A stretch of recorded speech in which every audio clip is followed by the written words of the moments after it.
God, no! Help me! Help me!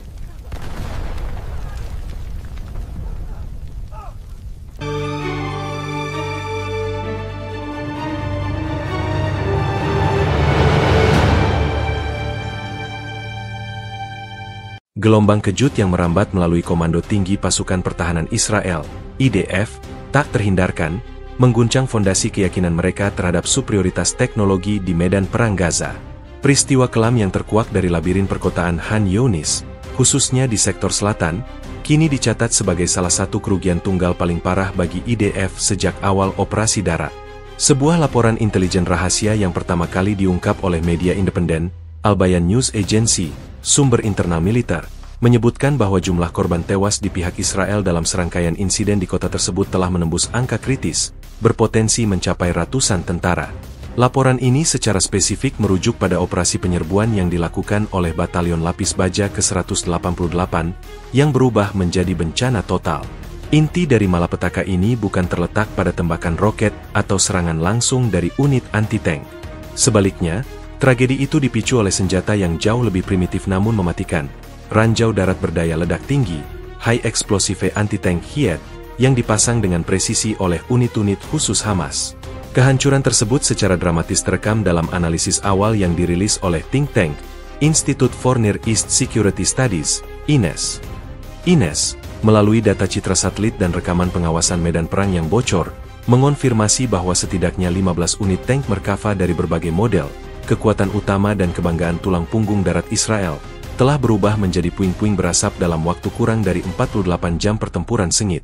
Tank Merkava, yang dikenal memiliki sistem proteksi canggih, termasuk Trophy Active Protection System, terbukti tidak berdaya melawan kombinasi taktis yang digunakan Hamas.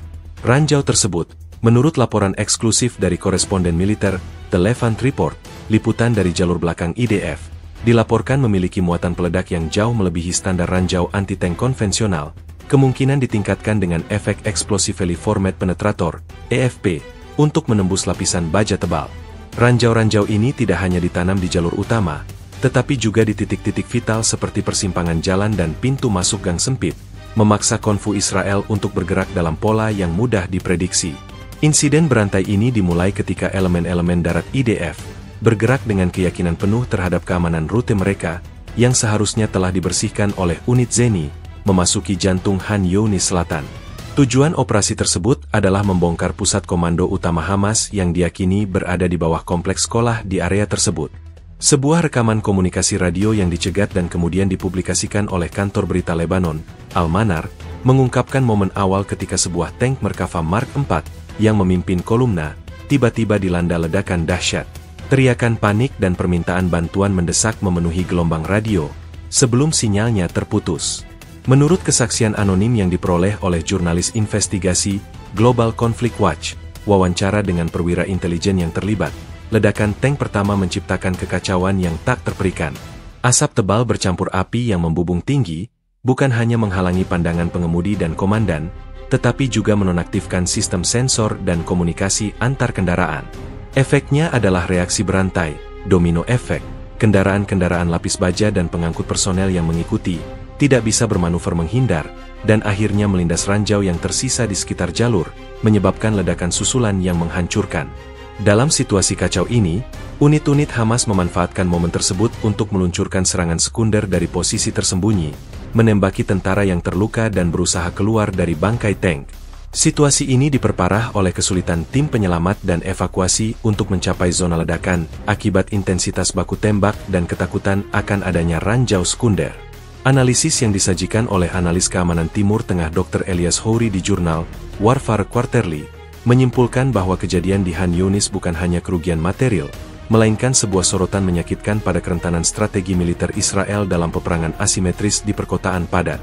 Teknologi canggih, seperti tank Merkava dengan perlindungan aktif miliaran dolar, secara fundamental dikalahkan oleh jebakan sederhana namun dipertimbangkan secara matang yang dipasang oleh musuh.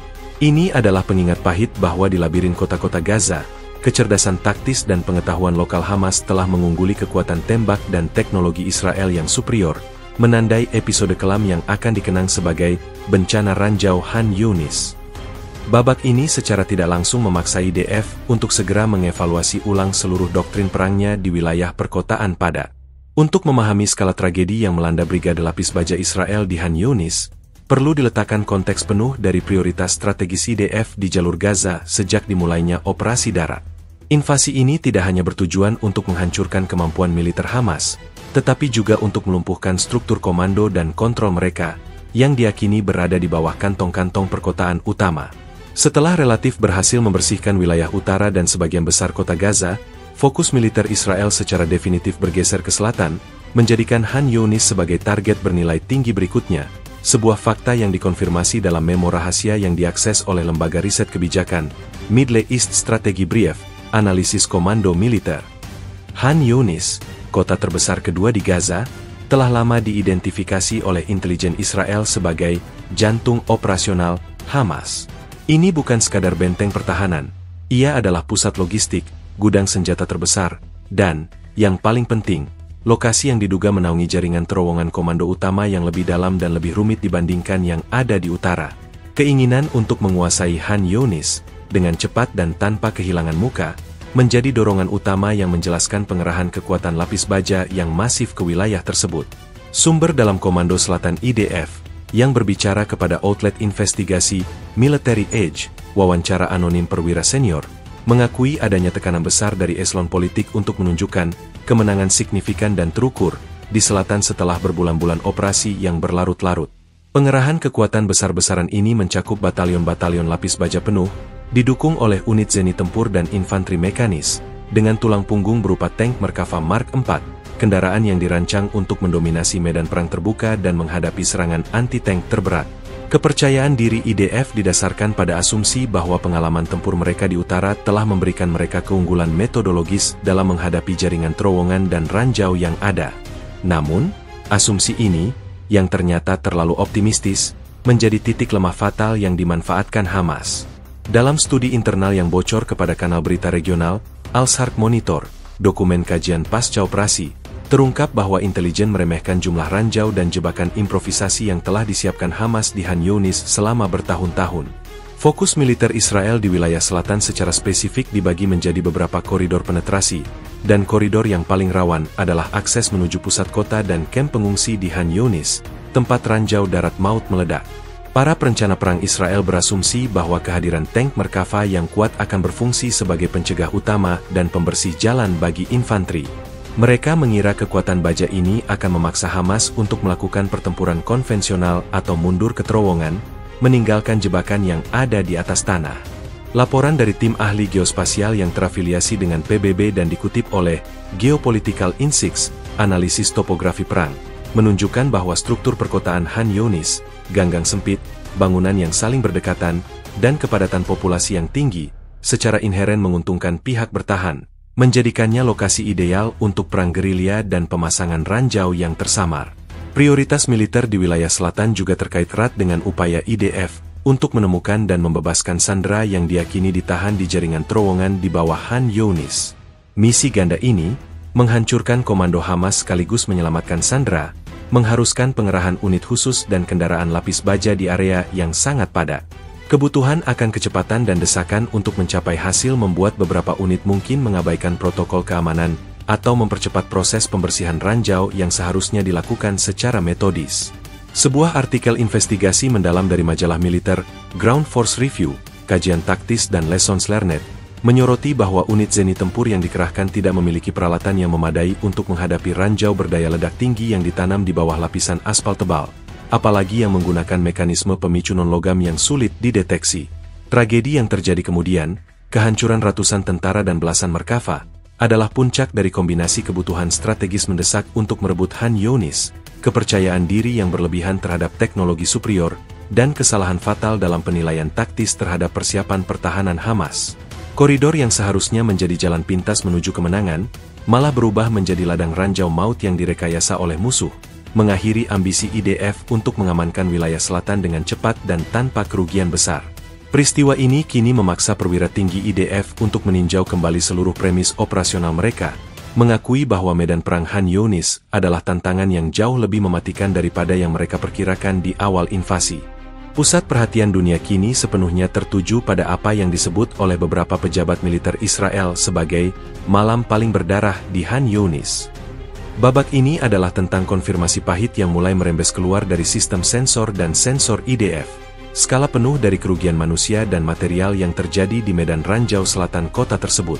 Data awal yang dikumpulkan oleh sumber-sumber intelijen asing dan diverifikasi secara independen oleh think tank Global Conflict Analytics, GCA, analisis kerugian real-time, menunjukkan bahwa laporan awal mengenai jumlah korban jiwa dan peralatan yang hilang bukan sekadar propaganda musuh, melainkan fakta operasional yang brutal. Laporan GCA, yang dirilis secara terbatas kepada mitra-mitra pemerintah dan kemudian bocor ke media online, The Frontline Journal, dokumen internal yang disajikan, mengkonfirmasi bahwa ratusan tentara yang terlibat dalam operasi penetrasi di Han Yunis Selatan telah dipastikan tewas atau menderita luka-luka kritis yang mengancam jiwa. Angka pasti sulit dikunci karena proses evakuasi yang kacau balau dan penanganan yang sangat rahasia oleh otoritas militer Israel. Namun, jumlah korban tewas melebihi angka 100 secara signifikan dalam satu insiden berantai, sebuah tingkat kerugian yang belum pernah terlihat dalam operasi darat mereka selama beberapa dekade terakhir.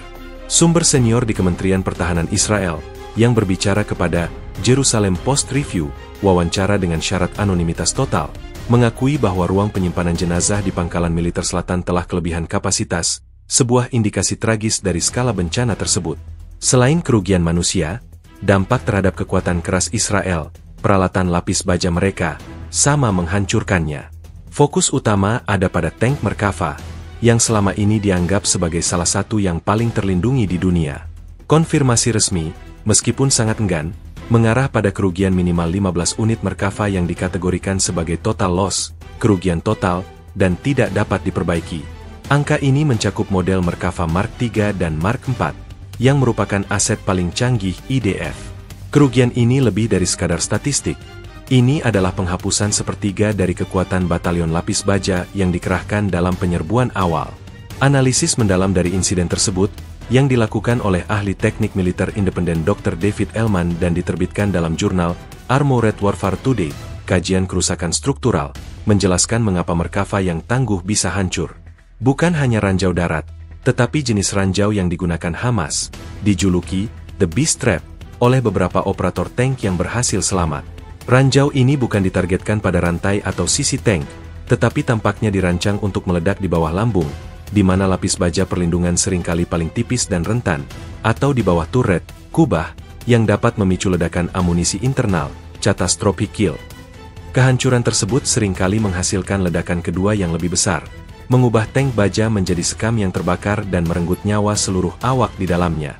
Saksi mata dari kalangan penduduk Gaza yang diwawancarai oleh Middle East Eye, kesaksian warga sipil dari lokasi kejadian, menggambarkan pemandangan mengerikan, ada asap hitam tebal dan api yang menyala-nyala dari besi-besi besar itu, tank. Kami belum pernah melihat tank terbakar seperti itu sebelumnya. Seluruh jalan dipenuhi bau mesiu dan logam panas. Kesaksian ini memperkuat dugaan bahwa ledakan tersebut bersifat multitahap dan sangat merusak. Di luar tank Merkava, laporan dari Defense Logistics Review, inventarisasi kerugian aset, juga mencatat kerugian signifikan pada kendaraan lapis baja pendukung lainnya, termasuk Armored Personnel Carrier, APC, Nammer dan kendaraan Zeni tempur yang seharusnya membersihkan ranjau di jalur tersebut. Kerugian tambahan ini, meskipun belum mencapai angka puluhan, semakin memperumit situasi logistik dan operasional IDF di Han Yunis. Setiap Nammer yang hancur berarti puluhan infanteri pendukung kehilangan perlindungan, memaksa mereka untuk bergerak di medan perang yang terbuka dan berbahaya. Inti musibah ini menggarisbawahi kegagalan ganda, kegagalan intelijen untuk memprediksi skala dan kecanggihan ladang ranjau Hamas di Han Yunis, dan kegagalan teknologi lapis baja Israel untuk menahan serangan dari bawah yang terkoordinasi. Konfirmasi kerugian yang masif ini tidak hanya merusak citra militer Israel di mata dunia, tetapi juga memicu gelombang pertanyaan dan kecemasan di dalam negeri mengenai biaya real dari invasi tersebut dan potensi perang yang berkepanjangan. Komando IDF kini menghadapi tugas yang sangat berat untuk menjelaskan kepada publik, dan kepada keluarga tentara yang tewas, bagaimana kekuatan darat yang dianggap tak terkalahkan bisa begitu cepat dilumpuhkan oleh jebakan yang terpasang di bawah tanah di Han Yunis. Tragedi Han Yunis kini bukan hanya soal hilangnya nyawa, tetapi juga runtuhnya simbol kekuatan militer Israel, tank Merkava. Kendaraan tempur utama ini, yang secara harfiah berarti kereta kuda dalam bahasa Ibrani, telah lama dianggap tak tertembus, mewakili puncak teknologi pertahanan Israel dan dijuluki tulang punggung kekuatan darat IDF. Namun, laporan kehancuran setidaknya 15 unit dalam serangkaian ledakan ranjau yang cepat telah mengirimkan gelombang kejut yang meluas, memaksa para perencana strategis di seluruh dunia untuk mempertanyakan kembali efektivitas lapis baja modern di medan perang asimetris. Angka 15 unit yang hancur dikonfirmasi melalui analisis citra satelit oleh perusahaan intelijen open source, Terrascan Defense, pemetaan titik kehancuran, mewakili kerugian yang setara dengan seluruh kompi lapis baja. Mayoritas unit yang hilang adalah Merkava Mark IV, yang dilengkapi dengan sistem perlindungan aktif canggih Trophy, yang seharusnya dapat mendeteksi dan menetralkan proyektil anti-tank yang datang. Namun, ranjau darat tidak datang, melainkan sudah ada di bawah. Sebuah skenario yang sistem Trophy tidak dirancang untuk hadapi. Sumber teknis anonim dari Direktorat Logistik IDF, yang berbicara kepada majalah militer, Defense Technology Quarterly, analisis kerentanan, mengakui bahwa perlindungan terhadap ancaman bawah lambung telah menjadi kelemahan struktural yang dieksploitasi habis-habisan oleh Hamas. Analisis yang disajikan oleh Institute for Near East Security Studies, INES, memperjelas detail mengerikan dari kehancuran taktis ini. Menurut laporan mereka, ranjau yang digunakan Hamas bukan hanya peledak biasa. Mereka diduga menggunakan ransel muatan tandem atau bahkan unit EFP improvised yang dirancang untuk meledak dalam 2 tahap. Ledakan awal yang melucuti lapisan luar baja dan ledakan kedua yang menghasilkan proyektil logam cair berkecepatan tinggi yang menembus lambung utama. Ketika ledakan terjadi di bawah Merkava, khususnya di bagian tengah lambung yang memuat amunisi atau bahan bakar, hasilnya hampir selalu berupa penghancuran total, catastrophic kill, merenggut nyawa seluruh awak tank. Dalam beberapa kasus yang didokumentasikan melalui rekaman drone Hamas yang diunggah dan diverifikasi oleh platform Gaza War Footage Archive, verifikasi visual Battle Damage, kehancuran itu dimulai bukan dari ranjau yang dilindas, melainkan dari ranjau yang dipicu secara remote ketika tank berhenti di posisi tertentu, seperti persimpangan jalan atau pintu masuk gang sempit. Taktik ini menunjukkan tingkat pengawasan dan koordinasi yang mengejutkan dari unit Hamas di Khan Younis, yang tampaknya telah memetakan jalur penetrasi IDF dan menyiapkannya menjadi ladang ranjau yang diaktifkan sesuai permintaan. Hal ini menghilangkan elemen acak dan menjadikannya penyergapan yang disengaja. Kehancuran setiap unit Merkava bukan hanya kehilangan materi, tetapi juga kerugian komandan dan kru yang terlatih dengan baik, yang membutuhkan waktu bertahun-tahun untuk disiapkan. Setiap tank yang hancur mewakili 4 hingga 5 personel yang tewas atau terluka parah. Kerugian pada Mark IV, yang merupakan aset paling modern, memiliki implikasi jangka panjang terhadap kesiapan operasional IDF. Seorang pensiunan Jenderal Brigade Lapis Baja yang kini menjabat sebagai konsultan militer dan diwawancarai oleh Middle East Strategic Review, kajian doktrin, menyatakan, Merkava adalah doktrin kami. Kehilangannya dalam jumlah ini keranjau adalah seperti kehilangan benteng tak terlihat kami. Ini menggerogoti moral dan memaksa kami kembali ke papan gambar.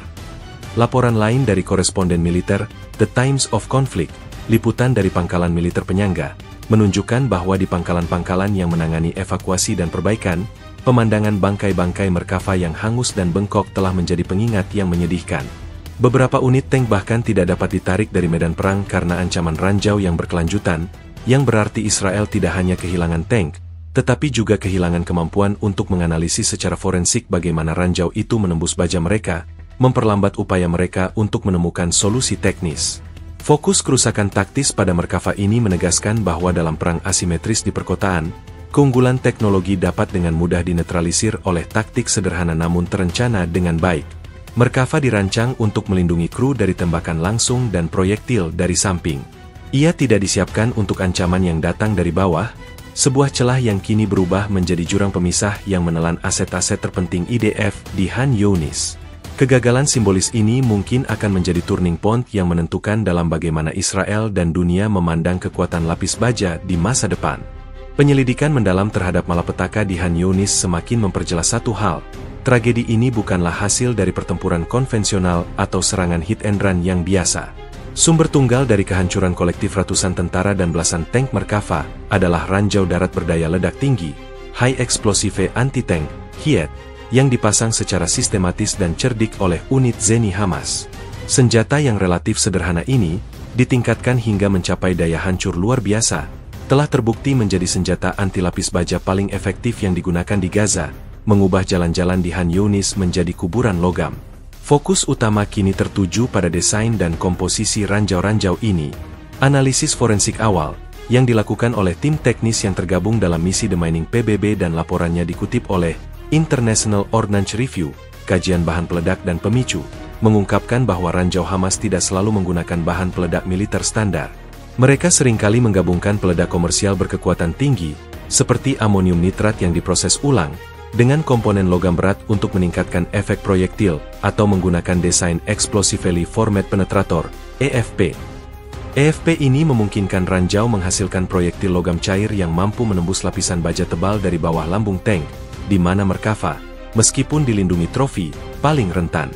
Laporan eksklusif dari think tank Israel, Institute for Counterterrorism Studies, ICTS, pemodelan ancaman EFP, menegaskan bahwa ranjau-ranjau yang meledak di Han Yunis memiliki massa peledak yang jauh lebih besar daripada ranjau anti-tank standar NATO, mungkin mencapai 100 kg atau lebih dalam satu jebakan. Ukuran dan daya ledak yang masif ini bertujuan bukan hanya untuk menonaktifkan tank, tetapi untuk menghancurkannya secara total, sebuah mission kill yang menghilangkan aset dan moral musuh. Tujuannya adalah menciptakan efek ledakan yang mampu mendorong seluruh turret, kubah, tank dari lambungnya, seperti yang terlihat dalam beberapa rekaman visual yang dianalisis. Kecerdasan Hamas tidak hanya terletak pada daya ledak ranjau, tetapi juga pada metode penyembunyian dan pemicuan.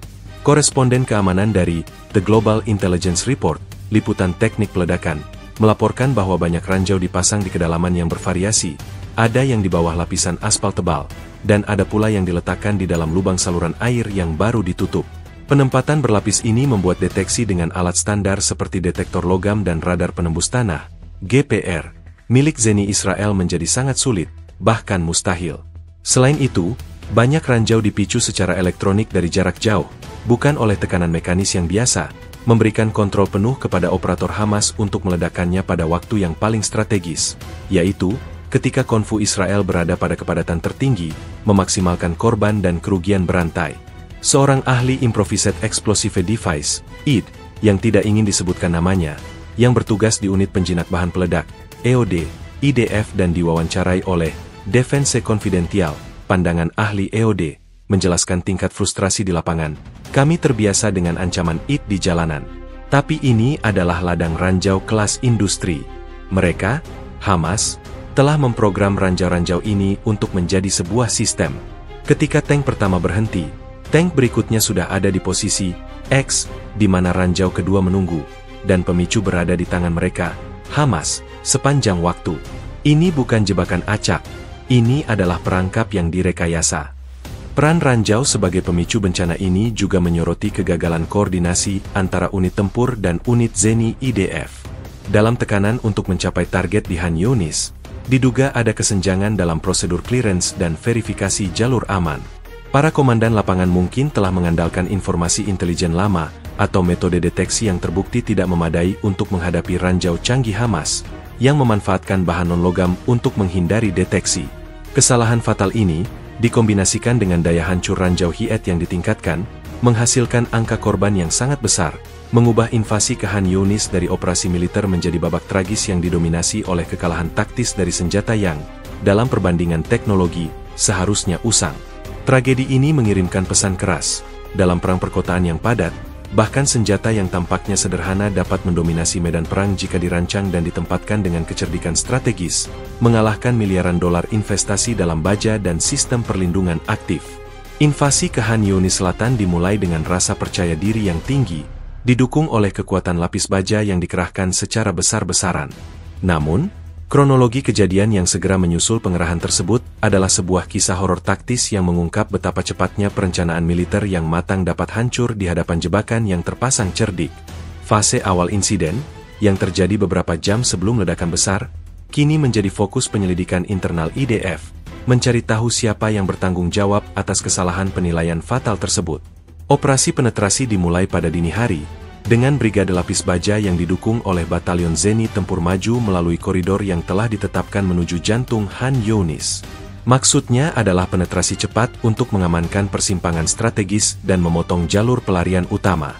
Rekaman komunikasi internal yang berhasil diakses dan diverifikasi oleh tim investigasi Global Conflict Probe, analisis timeline operasional, menunjukkan bahwa konvo bergerak dengan formasi panah yang ketat, mengandalkan tank Merkava Mark IV di depan untuk menahan serangan dan membuka jalan bagi kendaraan lapis baja yang lebih ringan. Pada jam-jam pertama pergerakan, unit-unit di barisan depan melaporkan kejanggalan yang mengindikasikan adanya kegiatan peletakan ranjau yang intens di luar norma. Sumber lapangan dari unit Zeni, yang memberikan kesaksian anonim kepada outlet berita Israel, MIDA, wawancara dengan teknisi EOD, mengungkapkan bahwa alat pendeteksi ranjau geofisika, GPR, mereka menangkap anomali dalam jumlah yang jauh lebih banyak daripada yang diperkirakan oleh intelijen. Rasanya seperti seluruh jalan adalah saringan logam dan non-logam. Sensor kami hampir gila. Kami melaporkan bahwa area itu sangat jenuh, kata sumber tersebut. Namun, laporan-laporan ini tampaknya diabaikan atau diremehkan oleh komando lapangan yang fokus pada tujuan strategis yang lebih besar, mengamankan target utama sebelum fajar. Menurut analisis doktrin yang diterbitkan oleh think tank, Center for Advanced Military Studies, CAMS, kajian Kemenchain, tekanan untuk mencapai kecepatan dan menghindari pertempuran gerilya yang berlarut-larut kemungkinan besar menyebabkan push ke depan yang berbahaya. Unit-unit Zeni, alih-alih melakukan pembersihan ranjau secara metodis dan lambat, yang bisa memakan waktu berhari-hari, diperintahkan untuk menggunakan teknik pembersihan jalur cepat yang mengandalkan alat pendeteksi logam dan pencitraan termal, yang ternyata tidak efektif melawan ranjau Hamas yang mengandung komponen non-logam dan diletakkan sangat dalam. Titik kritis pertama muncul di persimpangan jalan utama, yang dikenal sebagai Al-Najah Junction, di pinggiran Han Yunis. Sebuah kendaraan pendukung yang sedikit menyimpang dari jalur utama yang dianggap aman, dilaporkan oleh koresponden perang The War Chronicle, laporan langsung dari area evakuasi, tersangkut ledakan ranjau yang relatif kecil. Ledakan ini seharusnya menjadi sinyal peringatan keras. Namun, ledakan itu tidak menghancurkan kendaraan tersebut sepenuhnya, justru menimbulkan kepercayaan diri yang salah di kalangan komandan bahwa ranjau-ranjau itu tidak mematikan bagi Merkava yang jauh lebih besar dan terlindungi. Kesalahan penilaian inilah yang menjadi izin taktis bagi kolumna Merkava untuk maju terus. Dalam upaya menghindari reruntuhan kendaraan yang rusak tadi, barisan tank sedikit mengubah jalurnya, membawa mereka secara langsung ke dalam area yang paling dipersiapkan oleh Hamas. Laporan postmortem operasional, yang ditarik oleh analis data perang independen dan dipublikasikan oleh platform Open Source Defense Forum, simulasi pergerakan unit, menunjukkan bahwa area tempat 15 tank Merkava hancur adalah titik yang secara geometris ideal untuk penyergapan ranjau berantai. Jalan di sana sempit, dikelilingi oleh bangunan-bangunan tinggi yang membatasi manuver, dan tepat di atas jaringan terowongan yang memungkinkan pemicuan jarak jauh yang aman oleh operator Hamas. Pada akhirnya, fase awal ini bukan hanya tentang deteksi ranjau yang gagal, ini adalah tentang kegagalan mendengar peringatan dari unit di lapangan. Rasa mendesak untuk mencapai target strategis di Han Yunis telah mengalahkan prinsip militer dasar, mengamankan jalur pergerakan dengan hati-hati. Saat tank pertama dari batalion lapis baja yang maju itu melindas atau berhenti di atas jebakan yang ditanam dengan cermat di persimpangan Al-Najah, itu adalah klimaks dari serangkaian keputusan buruk yang diambil dalam kondisi tekanan tinggi, memicu babak yang akan segera menjadi bencana operasional yang tak terhindarkan. Momen ketika tank Merkava pertama dihantam ranjau berdaya ledak tinggi di Han Yunis bukan hanya sekadar ledakan. Itu adalah titik balik yang mengubah operasi militer yang terencana menjadi mimpi buruk yang tak terkendali. Babak ini mendalami kronologi saat ledakan pertama terjadi dan bagaimana efek domino yang diakibatkannya melumpuhkan seluruh unit tempur lapis baja Israel dalam waktu singkat. Sinyal bahaya pertama, menurut catatan log operasional yang dibocorkan kepada media investigatif, Tactical Review Quarterly, analisis komunikasi real-time, terjadi pada pukul 5.47 waktu setempat. Kolumna tank, yang baru saja melewati persimpangan yang sebelumnya ditandai sebagai berisiko sedang, mengalami benturan sonik yang dahsyat. Tank Merkava Mark IV yang memimpin, dilahap oleh api dan asap dalam hitungan detik. Ledakan itu begitu kuat sehingga tidak hanya merobek lambung tank, tetapi juga mengirimkan gelombang kejut yang merusak sensor dan sistem elektronik pada kendaraan yang berada di dekatnya. Para kru di tank-tank yang mengikuti, yang seharusnya bereaksi dengan cepat, tiba-tiba dilanda kekacauan visual dan audio total. Asap hitam pekat dan debu dari bangunan-bangunan yang runtuh akibat ledakan ranjau awal langsung menyelimuti area selebar 50 meter, mengaburkan pandangan komandan tank dan penembak. Visibilitas menurun drastis hingga nol, menonaktifkan sistem kamera dan sensor thermal yang merupakan keunggulan utama Merkava. Rasanya seperti tiba-tiba masuk ke dalam kabut tebal yang terbakar, ujar seorang prajurit dari unit evakuasi yang berhasil mencapai lokasi beberapa jam kemudian, dalam kesaksiannya kepada The Levant Post, wawancara dengan saksi mata. Yang paling fatal adalah gangguan komunikasi. Gelombang elektromagnetik dari peledak berkekuatan tinggi, dan kemungkinan adanya jammer sekunder yang diaktifkan oleh Hamas setelah ledakan pertama, secara efektif memutus rantai komando.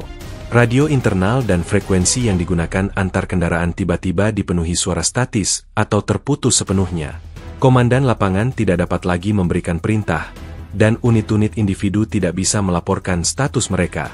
Unit di belakang tank yang hancur, tidak tahu apakah yang terjadi adalah serangan artileri, roket, atau ranjau, sehingga mereka panik dan mulai bermanuver di luar jalur yang seharusnya, sebuah reaksi yang dimanfaatkan sepenuhnya oleh Hamas.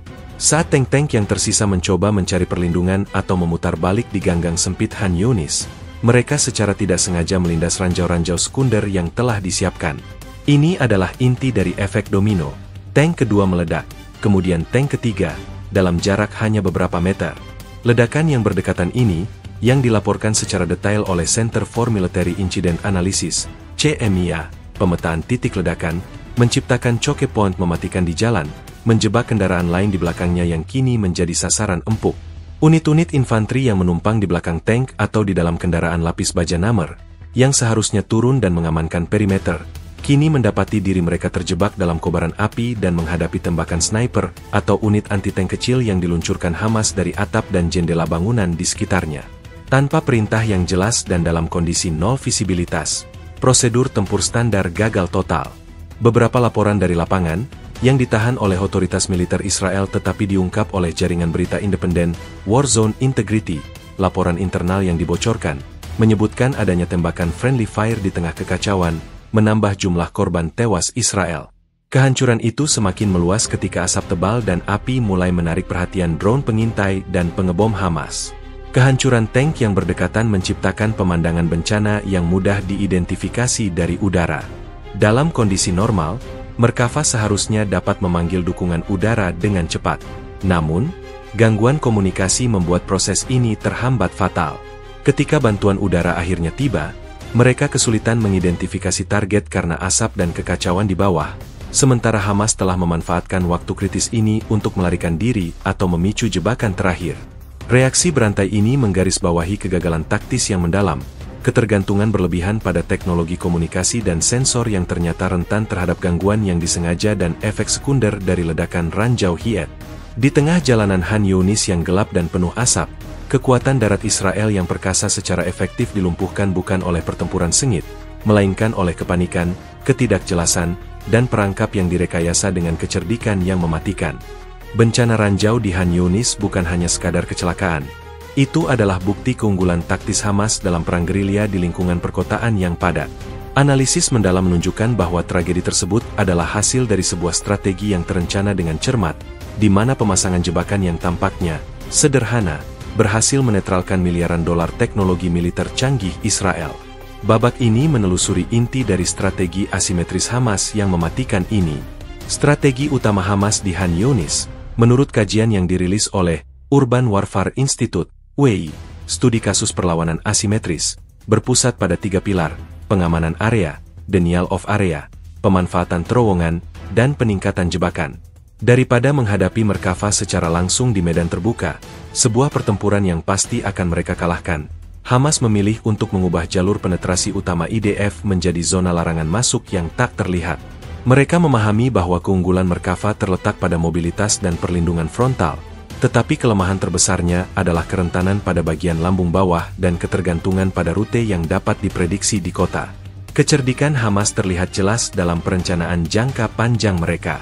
Laporan intelijen yang bocor kepada media Amerika, Global Security Watch, dokumen perencanaan kontingensi Hamas, menunjukkan bahwa kelompok tersebut telah menghabiskan waktu bertahun-tahun untuk memetakan topografi Han Yunis, mengidentifikasi lokasi-lokasi yang secara alami akan digunakan oleh kendaraan lapis baja Israel. Mereka tidak hanya menanam ranjau di jalan, tetapi membangun ladang ranjau terintegrasi, di mana setiap ranjau diposisikan untuk menciptakan reaksi berantai. Misalnya, Sebuah ranjau utama di persimpangan dirancang untuk memancing kendaraan berhenti di samping bangunan yang telah dipasangi jebakan sekunder atau ranjau yang dipicu dari jauh. Pemasangan jebakan yang sederhana ini melawan teknologi canggih IDF adalah kontras yang menakjubkan. Sementara IDF mengandalkan sensor dan sistem proteksi aktif, Hamas mengandalkan pengetahuan lokal dan kesabaran. Ranjau-ranjau berdaya ledak tinggi, HIET, mereka, seperti yang dijelaskan pada bab 5, seringkali dibuat dari bahan peledak improvisasi yang dicampur dengan komposisi non-logam untuk menghindari deteksi radar penembus tanah Israel. Selain itu, mereka menggunakan sistem pemicu yang rumit, seringkali berupa kabel panjang atau sinyal radio terenkripsi, memungkinkan operator Hamas di dalam terowongan bawah tanah untuk menunggu momen yang tepat, ketika kepadatan konvoi mencapai puncaknya, sebelum menekan tombol. Analis militer Dr. Rina Ben David, dalam jurnal Asymmetric Conflict Dynamics, Analisis Taktis Hamas, menyebut taktik ini sebagai perangkap tikus yang dimodernisasi. Jebakan itu tidak bergerak, tetapi memancing mangsanya untuk datang. Penggunaan terowongan juga memainkan peran penting. Terowongan tidak hanya berfungsi sebagai tempat persembunyian, tetapi juga sebagai jalur logistik ranjau dan, yang paling penting, pos pengamatan yang aman untuk pemicuan jarak jauh. Operator Hamas dapat mengawasi pergerakan konvoi melalui lubang intip yang tersembunyi atau bahkan menggunakan drone kecil, kemudian kembali ke dalam tanah setelah ledakan untuk menghindari serangan balasan. Sebuah laporan investigatif dari Middle East Geointelligence, pemetaan jaringan terowongan, menunjukkan bahwa jaringan di bawah Khan Younis adalah yang paling padat dan terencana di Gaza, memberikan Hamas keunggulan taktis yang hampir tidak dapat diatasi dalam hal penyergapan dan pelarian. Kombinasi ranjau canggih, pemicuan yang disengaja, dan penyembunyian yang ahli ini menunjukkan bahwa Hamas tidak mencoba memenangkan pertempuran tembak-menembak, tetapi memenangkan perang moral dan psikologis melalui kerugian material dan manusia yang sangat besar. Tujuan utamanya adalah untuk 1. Memaksakan biaya yang tidak dapat diterima pada IDF, kerugian 15 Merkava, 2. Menurunkan moral prajurit dan dukungan publik Israel, dan 3. Memaksa IDF mengubah doktrin operasional mereka, yang secara tidak langsung memperlambat invasi. Pada akhirnya, tragedi Khan Younis adalah studi kasus yang memperlihatkan bagaimana keunggulan teknologi, Merkava, dapat dibatalkan oleh keunggulan pengetahuan medan, Hamas. Bagi Hamas, ranjau darat yang terencana dengan baik adalah senjata strategis utama mereka, dan penggunaan yang berhasil melawan tulang punggung kekuatan darat Israel telah mengirimkan pesan yang jelas. Di medan perang yang mereka ciptakan, kesederhanaan taktis masih bisa menjadi kekuatan paling mematikan. Tragedi ranjau di Khan Younis bukan hanya bencana material. Itu adalah pukulan telak terhadap moral dan psikologis unit-unit militer Israel yang terlibat langsung di lapangan. Dampak kemanusiaan dari kehancuran mendadak dan masif ini jauh melampaui statistik korban, menciptakan suasana kekacauan, ketidakpercayaan, dan kepanikan di antara para prajurit yang selamat. Babak ini mendalami realitas brutal yang dihadapi tentara IDF ketika rantai komando mereka hancur berkeping-keping. Sesaat setelah ledakan berantai merobek kolumna lapis baja, lingkungan Khan Younis berubah menjadi neraka yang tidak hanya mematikan tetapi juga membingungkan. Unit-unit yang tidak terkena dampak langsung tiba-tiba mendapati diri mereka berada di tengah lautan asap tebal dan teriakan yang memilukan. Seorang dokter militer cadangan yang bertugas di unit medis lapangan IDF, yang kemudian memberikan kesaksian kepada tim psikologi militer dan laporannya diulas oleh jurnal Conflict Psychology Review, kajian stres tempur, menggambarkan situasinya sebagai ketakutan primal. Ia menyebutkan bahwa prajurit yang berhasil ditarik dari lokasi menunjukkan gejala disorientasi akut dan ketidakmampuan untuk memproses informasi. Mereka melihat rekan-rekan mereka lenyap dalam sekejap, bukan karena tembakan yang mereka lihat, tetapi karena jebakan tak terlihat di bawah kaki mereka. Itu merusak keyakinan, ujarnya. Kepanikan menjalar dengan cepat karena dua alasan utama. Pertama, ketidakmampuan untuk mengidentifikasi musuh atau ancaman. Ranjau adalah musuh yang tak terlihat, yang dapat muncul di mana saja, kapan saja. Hal ini merusak asumsi dasar prajurit bahwa mereka aman di dalam tank Merkava yang berlapis baja. Kedua, gangguan komunikasi total, seperti yang dijelaskan di bab 7, memotong tali penyelamat psikologis utama prajurit, suara komandan. Tanpa instruksi yang jelas, unit-unit kecil terisolasi di antara puing-puing yang terbakar, dipaksa membuat keputusan hidup atau mati secara individu dalam kondisi visibilitas nol. Laporan yang bocor dari unit lapangan kepada jaringan berita independen, The Soldier's Voice, rekaman debriefing pasca trauma, mencatat bahwa unit infanteri yang seharusnya memberikan dukungan kini mengalami dilema yang mengerikan. Mereka tidak bisa maju untuk membantu kru tank yang terjebak karena mereka sendiri takut melindas ranjau. Setiap langkah menjadi ancaman. Hal ini menciptakan kelumpuhan taktis, tactical paralysis, di mana unit-unit yang masih utuh terpaksa berhenti dan menyaksikan rekan-rekan mereka terbakar, sebuah pengalaman yang sangat traumatis. Ada laporan mengenai beberapa prajurit yang menolak perintah untuk maju kembali ke zona ranjau, sebuah indikasi langka dari rusaknya disiplin militer yang disebabkan oleh ketakutan akan jebakan yang tidak terlihat. Dampak psikologis ini diperburuk oleh sifat dari kehancuran Merkava itu sendiri. Tank yang meledak total akibat ranjau Hiet seringkali tidak meninggalkan jenazah yang utuh, melainkan hanya puing-puing yang hangus. Menurut psikiater militer Dr. Eli Cohen, yang diwawancarai oleh Israel Security Forum, analisis trauma militer, berhadapan dengan kehilangan yang tidak tuntas, incomplete loss, di mana tidak ada tubuh yang dapat diidentifikasi, memperpanjang proses trauma bagi rekan satu unit dan keluarga korban. Mereka bukan gugur dalam pertempuran yang jelas. Mereka dilenyapkan oleh tanah di bawah mereka. Ini meninggalkan rasa tidak berdaya yang luar biasa, jelasnya. Pada level unit, kekacauan ini memicu kebutuhan mendesak untuk mengevakuasi korban yang terluka, yang ironisnya, hanya meningkatkan risiko. Tim evakuasi yang dikirim ke zona ranjau harus bergerak perlahan, di bawah ancaman tembakan Hamas yang memanfaatkan kebingungan, dan dengan ketakutan konstan bahwa kendaraan mereka sendiri akan menjadi korban ranjau berikutnya. Jurnalis perang, Middle East Insight, laporan dari zona medis lapangan, mencatat peningkatan dramatis dalam kasus combat stress reaction, CSR, dan post-traumatic stress disorder, PTSD, di antara para prajurit yang ditarik dari Khan Younis. Sebuah bukti nyata bahwa senjata paling mematikan Hamas mungkin adalah ketakutan yang ditanamkan oleh ranjau mereka. Akhirnya, suasana panik dan ketidakpastian di lapangan ini memiliki konsekuensi strategis. Unit yang mentalnya terguncang akan bergerak lebih lambat, lebih berhati-hati, dan cenderung menggunakan kekuatan berlebihan, seperti pemboman udara berlebihan, untuk membersihkan ancaman yang tidak terlihat, yang mana justru memperlambat keseluruhan momentum invasi ke Khan Younis, sebuah kemenangan psikologis signifikan bagi Hamas. Reaksi segera pasukan pertahanan Israel, IDF, terhadap tragedi ranjau di Khan Younis ditandai dengan upaya mendesak untuk menstabilkan situasi, memadamkan api yang meluas, dan, yang paling genting, melakukan evakuasi korban di tengah zona bahaya yang sangat tinggi. Peristiwa ini memicu respons komando tertinggi yang panik dan terkoordinasi, yang tujuannya utama adalah meminimalisir kerugian tambahan dan mengendalikan narasi publik tentang bencana tersebut. Momen setelah ledakan berantai yang melumpuhkan kolumna lapis baja merupakan periode kekacauan yang ekstrim, memaksa Komando Regional IDF untuk mengaktifkan protokol darurat tingkat tertinggi yang jarang digunakan. Unit-unit penyelamat dan evakuasi, SAR, khusus, yang dikenal sebagai Unit 669, segera dikerahkan, didukung oleh helikopter tempur dan drone pengintai yang beroperasi di bawah ancaman tembakan dan ranjau sekunder.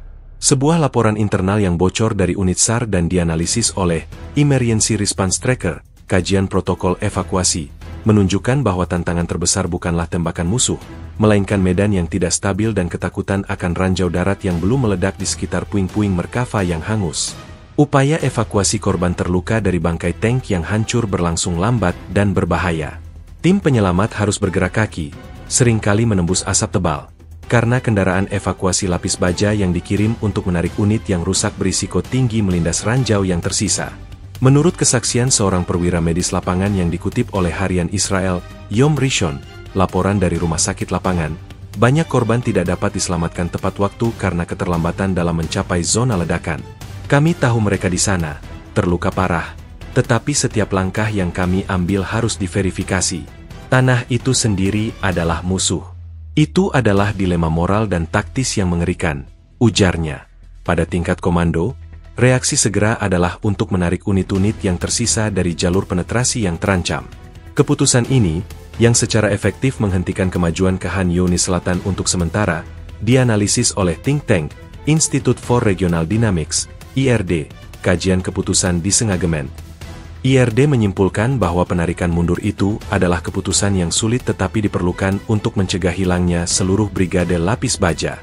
Namun, penarikan ini secara tidak langsung memberikan kemenangan taktis signifikan kepada Hamas, yang berhasil menangguhkan operasi IDF dengan menggunakan ranjau.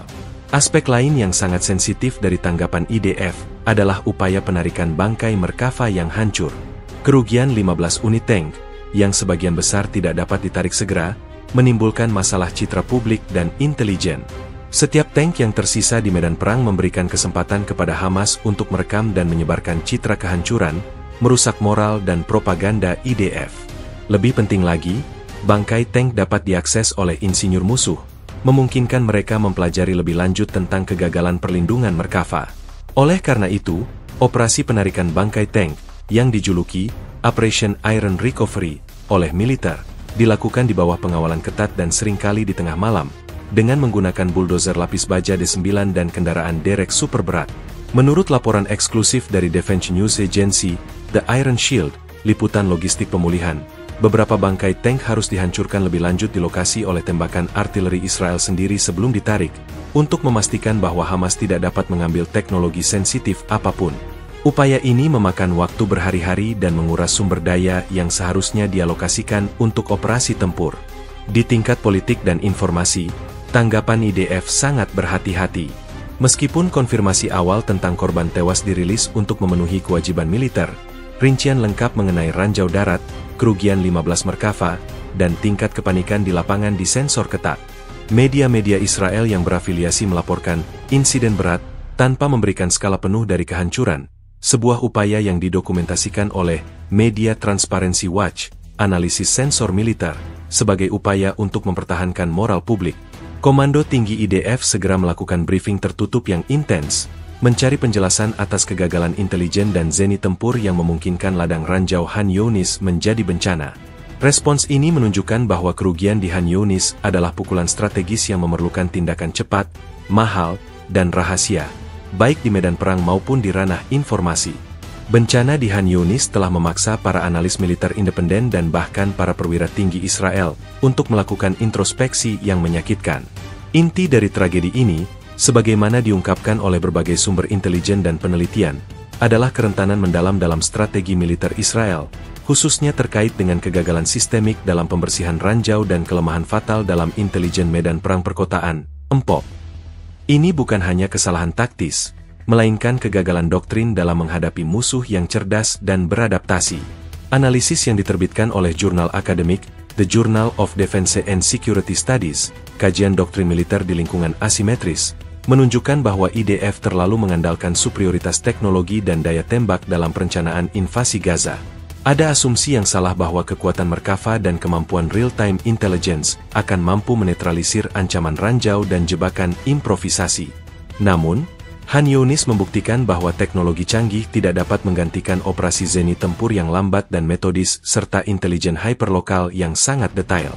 Kegagalan pertama yang mencolok adalah dalam proses pembersihan ranjau. Unit zeni tempur, Combat Engineering Corps, IDF dilengkapi dengan alat pendeteksi ranjau logam standar, drone pengintai yang memetakan permukaan, dan bahkan robot. Namun, semua teknologi ini terbukti tidak efektif melawan ranjau berdaya ledak tinggi Hamas yang menggunakan bahan peledak non-logam dan dipasang jauh di bawah aspal atau di bawah jaringan saluran air yang rumit. Laporan yang dibocorkan oleh unit Zeni kepada Defense Innovation Insider, evaluasi teknologi EOD, menyebutkan bahwa perangkat Ground Penetrating Radar, GPR, yang digunakan seringkali menghasilkan false positif yang tak terhitung jumlahnya karena kepadatan infrastruktur bawah tanah Gaza, menyebabkan unit kehilangan waktu berharga atau, lebih buruk lagi, mengabaikan sinyal bahaya yang sebenarnya. Seorang mantan komandan Brigade Zeni, yang kini menjadi konsultan dan diwawancarai oleh Middle East Strategy Quarterly, analisis operasional, menyatakan bahwa tekanan dari komando atas untuk mempercepat laju penetrasi telah membuat protokol pembersihan ranjau dilanggar. Pembersihan ranjau adalah tentang kesabaran. Di Han Younis, mereka, komando, menginginkan kecepatan. Mereka mengira Merkava akan melindungi, sehingga mereka hanya melakukan spot checking dan bukan area clearance. Itu adalah taruhan yang sangat mahal, dan kami kalah, tegasnya. Kepercayaan buta pada pelindung baja Merkava membuat unit-unit Zeni mengabaikan protokol keamanan yang ketat. Kegagalan kedua yang sama parahnya adalah dalam intelijen medan perang perkotaan, (MPOP). Rupanya, IDF meremehkan tingkat persiapan dan kecanggihan Hamas dalam menggunakan lingkungan sipil sebagai ladang ranjau yang terintegrasi.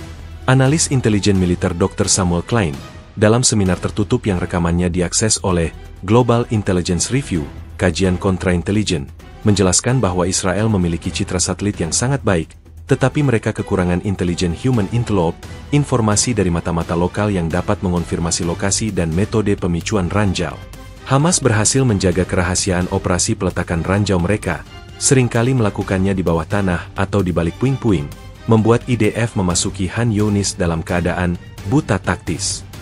Kegagalan empop ini mencakup ketidakmampuan untuk memprediksi titik-titik penyergapan yang diaktifkan dari jauh. Ranjau di Han Younis dipicu dengan kecerdasan taktis. Mereka tidak meledak saat disentuh, tetapi saat konvo berada pada posisi paling rentan. Ini menunjukkan bahwa Hamas tidak hanya menanam ranjau, tetapi juga menempatkan operator pengamat di lokasi yang aman, kemungkinan besar di dalam terowongan atau di bawah puing-puing bangunan, dengan menggunakan drone kecil atau periskop tersembunyi untuk mengaktifkan jebakan. Kegagalan intelijen IDF dalam mendeteksi dan menetralisir pos-pos pengamatan ini adalah inti dari bencana reaksi berantai yang melumpuhkan Merkava. Kerentanan strategi Israel di Han Younis ini pada akhirnya adalah pelajaran pahit tentang keterbatasan teknologi melawan adaptasi manusia. Doktrin IDF yang berfokus pada kekuatan dan manuver cepat dihadapkan pada realitas perang asimetris, di mana musuh memilih untuk bersembunyi dan menyerang dengan biaya serendah mungkin, menggunakan alat sederhana yang diarahkan dengan kecerdasan superior.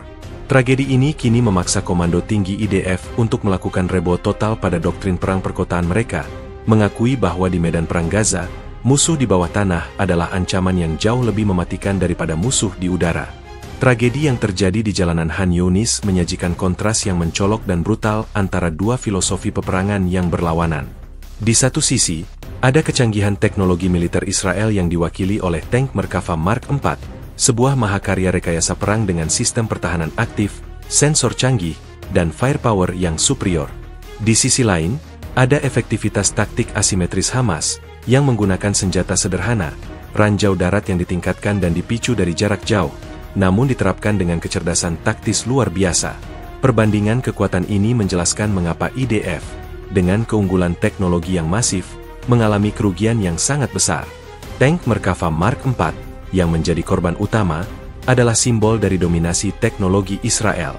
Dirancang dengan filosofi, kru diutamakan, dan dilengkapi dengan sistem Trophy Active Protection System, APS, yang dapat menembak jatuh proyektil anti-tank yang datang.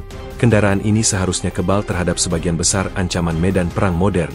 Anggaran yang dihabiskan untuk pengembangan dan produksi Merkava jauh melampaui seluruh anggaran militer Hamas.